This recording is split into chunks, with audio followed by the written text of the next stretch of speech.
അതിദൃഢമായ ഭേദഗതി വ്യവസ്ഥയുള്ള വിഷയം എന്നതിന് ഉദാഹരണമേത്? ജനപ്രാതിനിധ്യ നിയമം.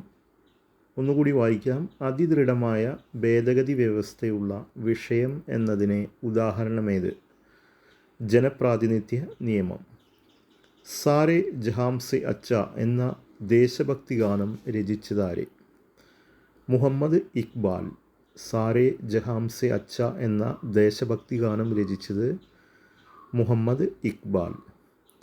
മന്ത്രിയല്ലാത്ത പാർലമെൻ്റ് അംഗം അവതരിപ്പിക്കുന്ന ബില്ലേത്? സ്വകാര്യ ബിൽ. മന്ത്രിയല്ലാത്ത പാർലമെൻ്റ് അംഗം അവതരിപ്പിക്കുന്ന ബിൽ സ്വകാര്യ ബിൽ. താഴെ പറയുന്നവയിൽ മഹാകവി വള്ളത്തോൾ നാരായണമേനോൻ്റെ കൃതി അല്ലാത്തത്? രാത്രിമഴ.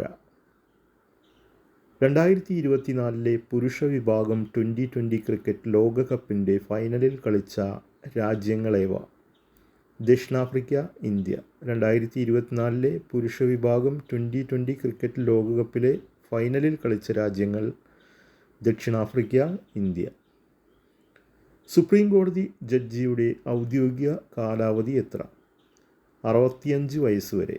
സുപ്രീം കോടതി ജഡ്ജിയുടെ ഔദ്യോഗിക കാലാവധി 65 വയസ്സ്. ഒരു ടീമിൽ 11 കളിക്കാർ വീതമുള്ള കായിക ഇനത്തിന് ഉദാഹരണം അല്ലാത്തത്? ഒരു ടീമിൽ 11 കളിക്കാർ വീതമുള്ള കായിക ഇനത്തിന് ഉദാഹരണം അല്ലാത്തത്? കളികൾ വായിക്കാം. Hockey, football, cricket, baseball. 11 കളിക്കാർ വീതമുള്ള കായിക ഇനത്തിന് ഉദാഹരണം അല്ലാത്തത് എന്ന ചോദ്യത്തിന് ഉത്തരം ബേസ്ബോൾ ആണ്. ശരിയായ പ്രസ്താവന ഏത്? പ്രസ്താവനകൾ. മന്ത്രിസഭയുടെ തലവൻ പ്രധാനമന്ത്രിയാണ്. സർവ്വസൈന്യാധിപനായി അറിയപ്പെടുന്നത് പ്രധാനമന്ത്രി. രാഷ്ട്രപതി രാജി നൽകേണ്ടത് പ്രധാനമന്ത്രിക്ക്. പ്രധാനമന്ത്രിയെ നിയമിക്കുന്നത് ഗവർണറാണ്. അപ്പോൾ നമുക്കതിൽ ഉത്തരം നോക്കാം. ശരിയായ ഉത്തരം മന്ത്രിസഭയുടെ തലവൻ പ്രധാനമന്ത്രിയാണ്. നീലഗിരി, പളനി, ആനമല നിരകളിലെ ഉപോഷ്ണ സസ്യജാലങ്ങൾ ഏത് പേരിൽ അറിയപ്പെടുന്നു? നീലഗിരി, പളനി, ആനമല നിരകളിലെ ഉപോഷ്ണ സസ്യജാലങ്ങൾ ഏത് പേരിൽ അറിയപ്പെടുന്നു? ഉത്തരം ചോലവനങ്ങൾ.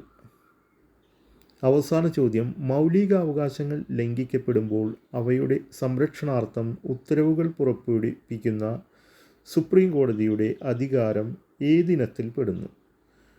റിട്ട് അധികാരം. മൗലികാവകാശങ്ങൾ ലംഘിക്കപ്പെടുമ്പോൾ അവയുടെ സംരക്ഷണാർത്ഥം ഉത്തരവുകൾ പുറപ്പെടുവിപ്പിക്കുന്ന സുപ്രീം കോടതിയുടെ അധികാരം റിട്ട് അധികാരം എന്ന പേരിൽ അറിയപ്പെടുന്നു.